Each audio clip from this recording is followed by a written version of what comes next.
Will the Chicago Bulls be forced to decide between Coby White or Ayo Dosunmu as they continue rebuilding their roster? And the Bulls are reported to be interested in landing Jalen Green if they're the third team in the KD trade. We're going to talk about all that, plus some workouts for the Chicago Bulls, and me and Pat are both excited about. We're getting to all that and more on today's Locked On Bulls.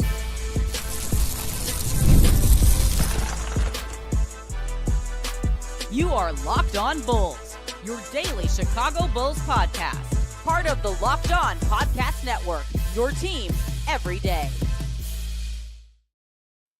Thank you for tuning in to Locked On Bulls, member of the Locked On Podcast Network, where it's your team every single day. That's Pat, the designer, host, and creator of the Windy City Breeze, and host of the Chicago Bears podcast over at ESPN 1000. I'm Haize, host and creator of Chicago Bulls Central and Chicago Bears Central YouTube pages and podcasts. Today's episode is brought to you by Game Time. Download the Game Time app, create an account, and use code LOCKEDONNBA for $20 off your first purchase. Pat, Coby, Ayo, Casey Johnson was on CHSN, the Chicago lead, in which he talked about that he feels like the Bulls will be forced to decide between Coby White and Ayo Dosunmu, that he does not necessarily see the team giving extensions to Josh Giddey this year and Coby White and Ayo Dosunmu next offseason. Now, the Bulls have more than enough cap space to do so. So this would strictly be by choice, whether because of construction, the money allocation. Maybe they have other money that they feel like there's going to come in and they're going to go after a different player. But they technically have the money to re-sign both of them. What do you think this means for them in the fact that KC is speculating that they could have to decide between the two? Listen, you got to make a decision eventually, right? And I love Ayo. I love Coby. But we are at a point where this is kind of like baby Bulls situation, right? Who's winning? There's no wins for them to hold on to. There's nothing that you really can look at and say, this is a core that is going to work for the long term.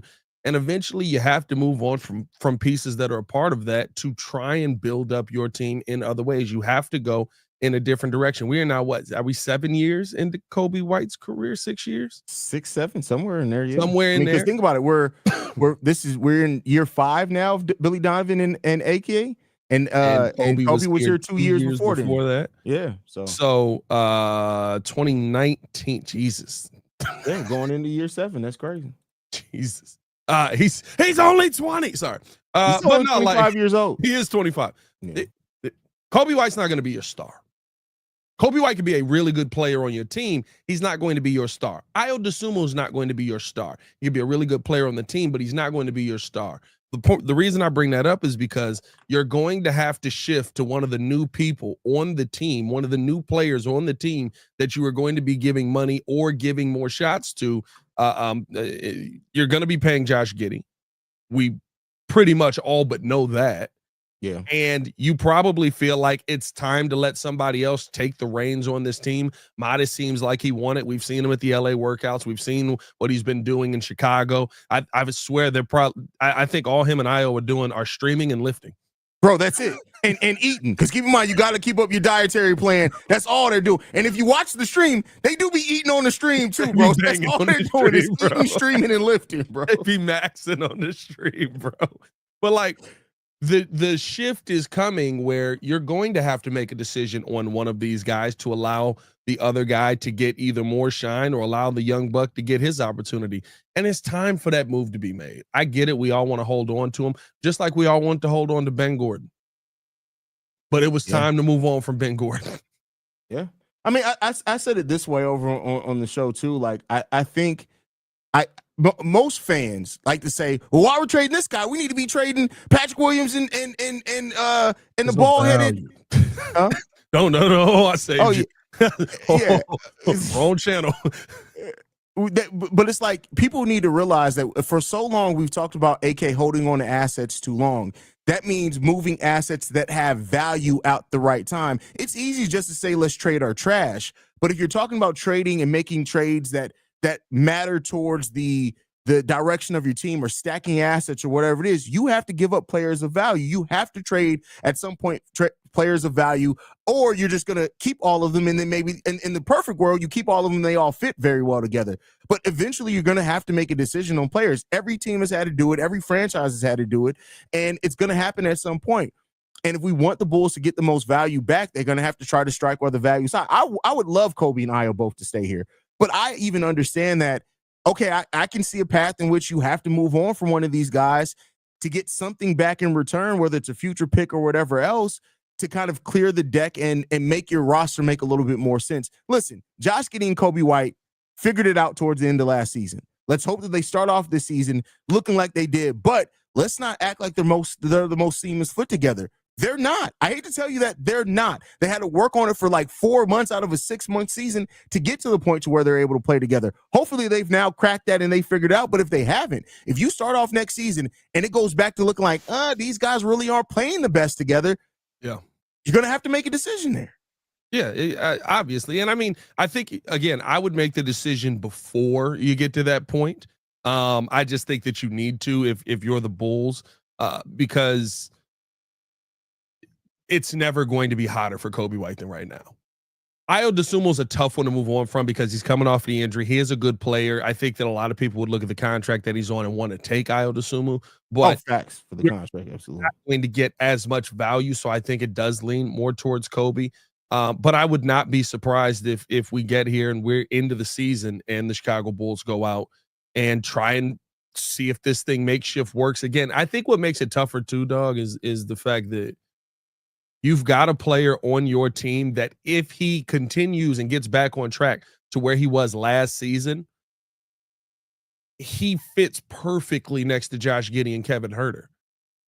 You need somebody who's a catch and shoot demon on and standing next to Josh Giddey. And that's what Kevin Huerter has been when he's at his best. When he was in Atlanta, it really didn't work for him in Sacramento. But even early on, when he got here with the Chicago Bulls, he was really good in the catch and shoot. He still was able to put the ball on the floor and create his own shot, get to the rim, do some things offensively. He was surprisingly bad. I'm done with all the defensive questions on people at this point. Billy Donovan can turn anybody into a defender. Which is kind of weird, except Vooch. Everybody except Vooch. But well, listen, Vooch is a pretty solid on-ball defender for like 10 out of the starting 30 centers in the league, but that's about it. I guess the hang your hat on that. But it's just to me like you've got a piece that could fit in there if the Coby White scenario doesn't work.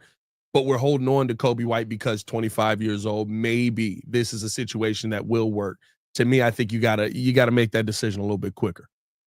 Yeah, I can understand that because I mean, if you get to I can understand it both ways. I can understand if you depending on what you're being offered, if you want to take advantage of that now in this offseason, I can also understand saying, well, let's wait and see, and we can make this decision by the trade deadline. But like I always say, waiting to the trade deadline sounds great, but I always think that there's always more risk that can hurt you by waiting to the trade deadline between injuries, lack of fit, whatever else. There's always more scenarios that can hurt you more than help you, but there are some that can help. If Coby does start off next season on fire, I mean, that helps. So, I mean, it really depends on what this team ends up doing. I don't know if I see a team out there that's like drastically looking into Coby White, but there's going to be a team that strikes out on something. Like they're already talking about that DeMar DeRozan is the backup plan for some teams that might miss out on KD. It's like, are we doing this again?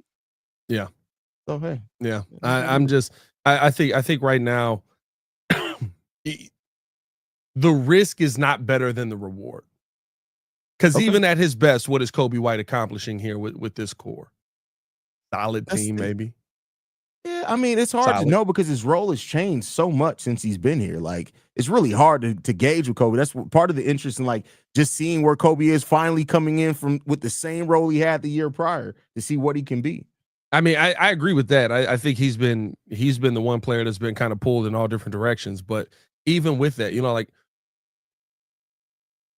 I don't think it's not to say that Coby's a bad player, and because I don't believe that at all. I think Coby's a very good player. I think he's a great scorer. I think he's just inconsistent at times. And Coby White at his best keeps you competitive in game. It does not put you over the top. And I think the value of what you can get back is far greater than just being competitive in games. But we know what AK values. AK want to be just competitive. He wants to be just in that play in so that he can hand Jerry that $4 million check every year. Angel, here's the thing. The only thing that I think that shopping Coby does hurt us in is if you end up realizing you have to keep him and he's an unrestricted free agent at the end of the year. That's the only thing. All right, so otherwise I agree with you wholeheartedly there. So because he gonna ask for the bag. Exactly. You You've got to been play shopping well to do that. But me? But yeah. What is this, Amazon? Yeah. But yeah, so we're gonna continue it, man. Next up, we're gonna be talking about the Chicago. Whoa. What happened here? Okay, no, that's the right back. We're gonna be talking about the Bulls being reported as being a team that could land Jalen Green as being the third team in the KD trade. But first, we're gonna get into a message from OLIPOP. OLIPOP is a new kind of soda made for people who love the classic taste of soda, but want something that supports their health. With just 2 to 5 grams of sugar and 9 grams of prebiotic fiber in every can, OLIPOP is reimagining soda in a way that's better for your gut. Traditional sodas are loaded with sugar, like 39 grams in a regular Coke or 44 grams in an orange soda. OLIPOP flips the script with just a fraction of the sugar, no artificial sweeteners, and gut-friendly ingredients like OliSmart, a blend shown to support digestive and overall health. It's soda that tastes like the real thing, but actually does something good for your body. What flavor are you trying first? Cherry Cola, Classic Grape, or maybe Dr. Goodwin, their Dr. Pepper duplicate? How cool is it that one can of OLIPOP gives you about a third of your daily recommended fiber? Pat can attest to that. Get a free can of OLIPOP. Just buy any 2 cans in the store, and they'll reimburse you for one. Head to drinkolipop.com/LockedOnNBA to claim your free can and find OLIPOP near you. That's drinkolipop.com/LockedOnNBA. More Locked On Bulls coming up next. Why was that necessary? See, look, you wanted to get the troll sound in. You couldn't even get the transition right because you were trying to do that on the soundboard. That's crazy. Business first, my brother. No, You're right. That's on me. So one of the things that came out late a couple days ago is that the Bulls. First off, let's set this. The Houston Rockets offer for Kevin Durant is apparently Jabari Smith, the number 10, and Jalen Green. The Suns do not want Jalen Green back, so they're going to need a third team. Reportedly, the Bulls, the Nets, and I can't remember I think there was a third team in there as well, are teams that are listed as teams that could be the third team in that deal. Now, we have heard before several times the Bulls are open to using their open cap space, their expiring contracts, to be the third team in a deal. Jalen Green's contract's at about $33 million. He's under contract for 3 more years, the last year of that being a player option. So with the Bulls having roughly about $18 million in cap space, they wouldn't have to put up the full 30. So a Vooch could get you there. Patrick Williams deal could get you there as far as the salary matching requirements to bring in Jalen Green to this team. Pat, how do you feel about that, and what do you think that can mean for the Bulls roster? No. Thank you. No. Jalen Green need a dog. Jalen Green's scared. Jalen Green needs a lot more than a dog. He needs hope, a dream, prayer, Cambodian breast milk. He needs a couple of things, bro. Cambodian breast milk is crazy. Shout out to the Dave Chappelle relationship. Yeah. Only the finest Cambodian breast milk. No. I implore, go look at his last 10. And I'm not saying that's everything of what he was, but I don't know if y'all remember this. He was just not shooting anymore in the playoffs. He got shook. He got scared of the moment. No. Maybe he will become a great player down the line. Maybe he will have, and listen, Josh Giddey had a bad Western Conference final, right? Like it happens, but like he stopped shooting. All he do is shoot. His skill set is shoot, jump, throw that mug up there. Like I got one player like that already. I got P. Will already, and he's taller. I don't need shorter P. Will on my team. Wow, comparing Jalen Green to P. Will is wild, bro. That's a wild take. P. Will wishes he could score if P. Will could score at the level that Jalen Green does while being the defender he already is, he'd be a starter. Still, he'd be a star. Man, listen, we all know his mentality it's not skill set, but like to me with Jalen Green, the thing is, one, you've been incredibly inefficient over your career. You're starting to get a little bit more efficient, but you were. And I know you can't hold one playoff series against the player for his entire career. Yeah. But like, bro, that was bad. I ain't never seen nobody like he was visibly shook on the court. He averaged 13 points ago. I think it was like 12 points per game, but he had a 38-point game in that.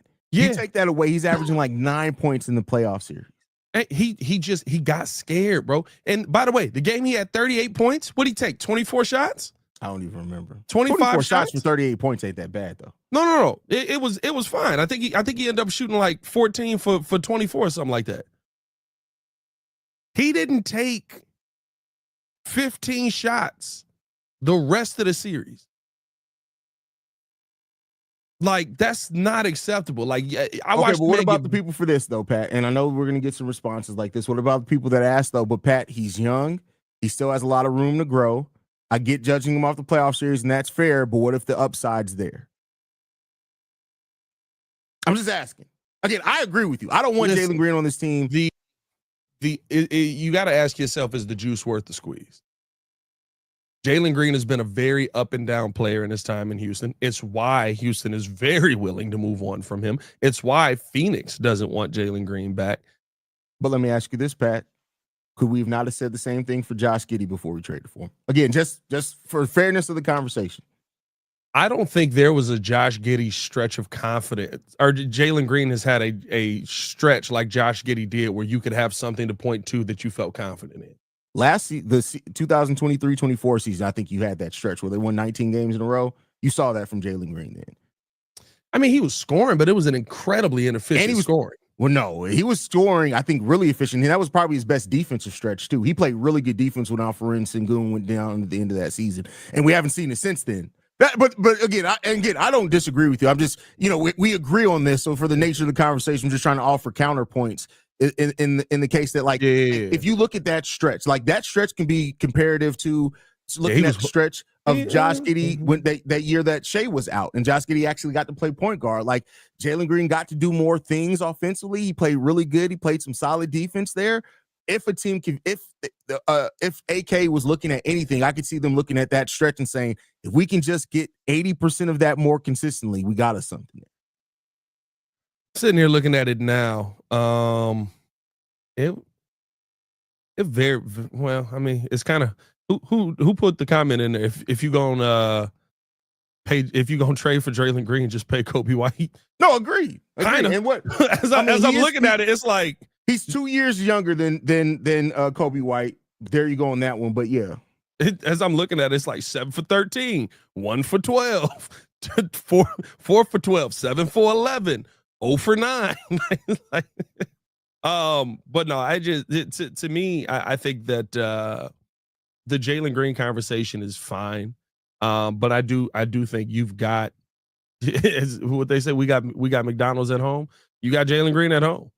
Like if you having Jalen Green conversation, yeah, he's 2 years younger than Coby White. Just pay Coby White. Yeah, don't disagree with you there. Don't disagree. I mean, the only thing that I could think of is if somehow they see Jalen Green being a better fit next to Coby White, but with he's not a great 3-point shooter. He's not a terrible 3-point shooter. He's not a great 3-point shooter either. Yeah, so it's like, I guess, I don't know. I mean, we'll see. Like, I think kind of though that this has moved on a little bit, I think.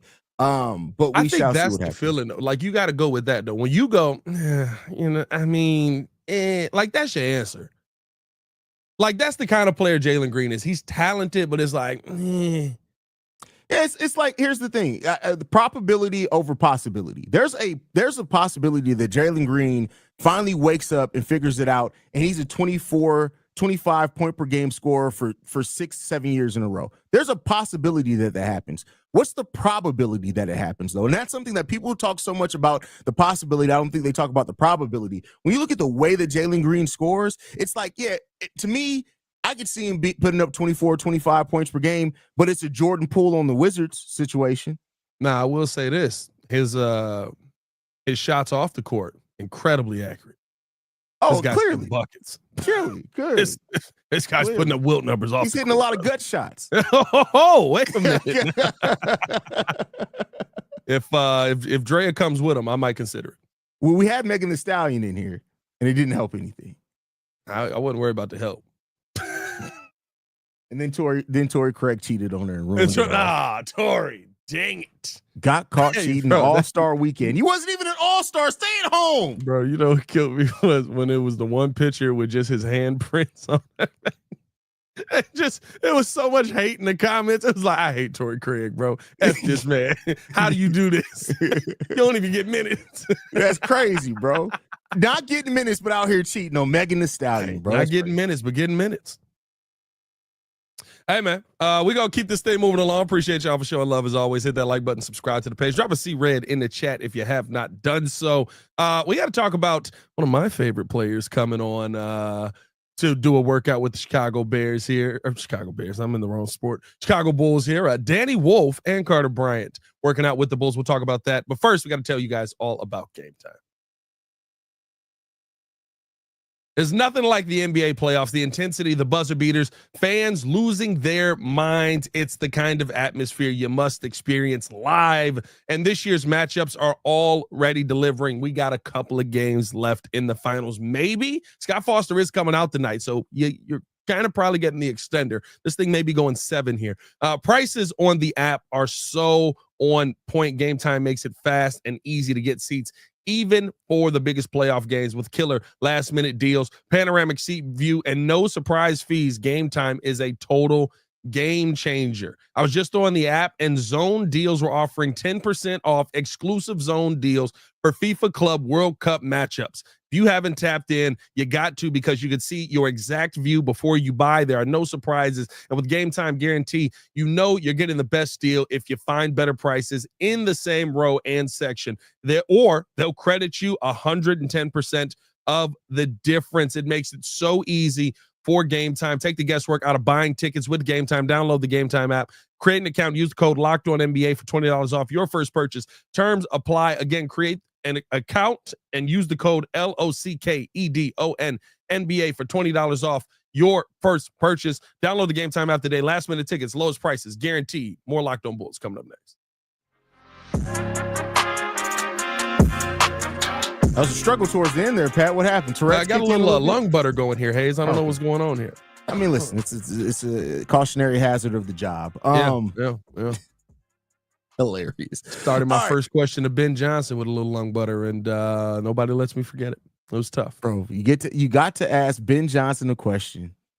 You had lung butter. Anyway, lung butter, bro. The Chicago Bulls judging me too. He's like, "Who the f is this guy? Yeah, who's this guy? You got glasses, lung butter. What's happening here? Hey, F this guy. Am I right?" Carter Bryant, Danny Wolf have been over the last day or so brought in by the Chicago Bulls for private workouts. This now increases the number of projected first round picks that the Bulls have brought in to 4. They join Asa Newell and Drake Powell as the only first round projected players that the Bulls have brought in for workouts. Let's start off with Danny Wolf. I know that's your guy. You've been talking about Danny Wolf for a while now. How do you feel about Danny Wolf?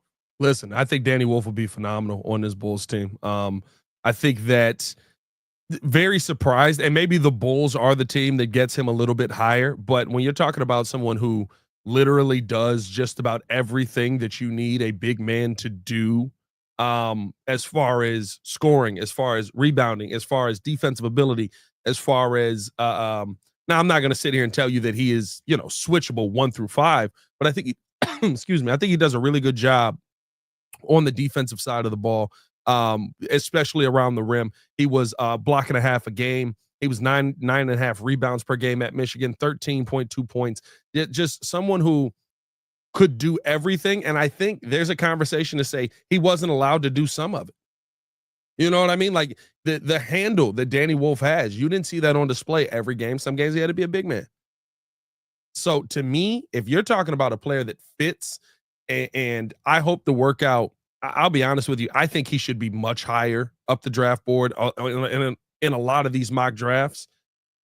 If you're talking about somebody who just fits, Danny Wolf fits in with every team. He is your prototypical modern day big man, but he has a little bit more size. Biggest weakness is free throw shooting. Yeah, free throw shooting defense. He's not a great defender. But I look at Danny Wolf, and I said this, I know this is going to trigger some people.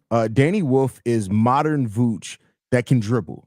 And that's not a bad thing at all. Like he's more athletic, He can pass, he can shoot, he can do basically everything offensively that you can ask for Danny Wolf to do. He can do. He can shoot the three. Don't want to see him turn into a 3-point shooter, but he can shoot the three and stretch the floor. Every shot from the mid range onto the rim, he can do. He has really good footwork, back to the basket moves, everything. Really, really, really good passer as well. I think that passing is something that could even get better at the NBA level, and he's not too bad of a rim protector, over a block per game as well last year for Michigan. So all those things play into Danny Wolf being a really good prospect. The on-ball defense is a little bit of concern, but I will say this: he's not Vooch to where he falls asleep defensively. Yeah. Danny Wolf is active on defensive Danny Wolf possessions. giving you. He's very active defensively, and in the NBA as a big man, you being active is getting half of the way there already. So I like Danny Wolf a lot. I did initially; it seemed like a bit of a reach to get him there at 12, but more and more mocks have him going. I think the Ringer's latest mock has him going at number 11. To the Portland Trailblazers. So so there you have, like, he's really rising up some stocks. I think that's because people realize, like, very, very high floor and still with a decent ceiling. And that's something that usually does get you still drafted pretty high, especially as a big man. You get a big man with a high floor, that's what you want. Next up, though, Carter Bryant. Now, Carter Bryant, I know, is already going to trigger some Bulls fans. A player that did not start his freshman year in college, doesn't have the crazy statistical stats, shapes up to be a prototypical 3-and-D player at the next level. But here's what I'm telling you. If you're getting ready to type, think, or write out Patrick Williams comparison, stop it. Go actually watch this kid play basketball, because the first thing that you will notice is that mentality is not a problem for Carter Bryant at all. That dude was with Arizona, which is, if I'm not mistaken, that's exactly where Dalen Terry came from. They just run a system that people just play a role. You fit into a role. Everybody gets about 6 to 8 shots per game. And if you're coming off the bench, you're playing a specialist role. But I tell you what, Carter Bryant, he can't create his own shot yet, but he's young enough to maybe where he learns that. But right away, defensively, rim protection, and 3-point shooting, I want him on my team. How do you feel, Pat? I think there are better players there to take at 12 if you were going to go with somebody at 12. I think there's better options that fit the Bulls. But if you came out of it with a Carter Bryant is this it's not a stretch, but you got to go back in the memory bank. Carter Bryant's Jimmy Butler. Carter Bryant is literally like, what do you do well? Can't nobody get past me. I'm going to grab every rebound that come my way. Remember how Jimmy used to jump out the gym? Yeah. Like, Stacey started calling him Jimmy Jordan because one day, I think, I don't remember if it was Derek or Tyrus, they threw a oop and Jimmy, like, out jumped everybody and caught the oop and, like, sat on Buddy back when he dunked it. Like, that's what Carter Bryant is. He can jump out the gym. He's got the wingspan. He's got the defensive ability. He actually shot, I think in small sample size as well, 37% from 3. Not a ton of shots, but like you said, that he's not getting a ton of shots. But he comes in with something that he does really, really good already. And I'll be honest with you, I know he's only 6'8", but he's one of the best rebounders in the draft. Yeah, per minute and per like rebounding percentage, he's really high up there because he has that long wingspan, 7-foot wingspan, being 6'7", almost 6'8" with shoes on. So I like Carter Bryant. I get it. And I know there's going to be a lot of trepidation from Bulls fans in regards to that because of P. Will. And like I said, me and Pat have both said this. P. Will's skill set has never been the problem. Yeah. It's been the person. So you can't attribute P. Will's stuff to everybody that you look at and you think, oh, P. Will. Unless you've done a psychological evaluation on him, don't do the P. Will comparisons. Carter Bryant is not P. Will. No, not at all. And I think the thing with Carter Bryant is Carter Bryant's a player that you draft knowing you're going to wait and see. Like, he's a 3 to 4 year. By the time you get into his 4th year, you'll start to see, okay, we may have to actually pay this dude, because that's probably where the offense is going to be more developed. He didn't take shots. He wasn't a shooter. He was off of the bench. He was in there for defense. He was in there to play his role. He played his role really well. Doesn't mean he can't do it, but I think it's going to take time for him to become that. And I get the 37% on 3, but like you can't. I mean, it literally is like a 37%, like he was a 90s player. Like, there's some games he didn't take a 3 at all. Yeah. I mean, I like Carter Bryant. I'm not mad at them bringing him in. And, I think that over this next week, we're probably going to see a lot more first-round pick level players brought in by the Bulls over workouts. We have 6 days until the NBA draft, Pat. 6. Crazy, bro. Crazy.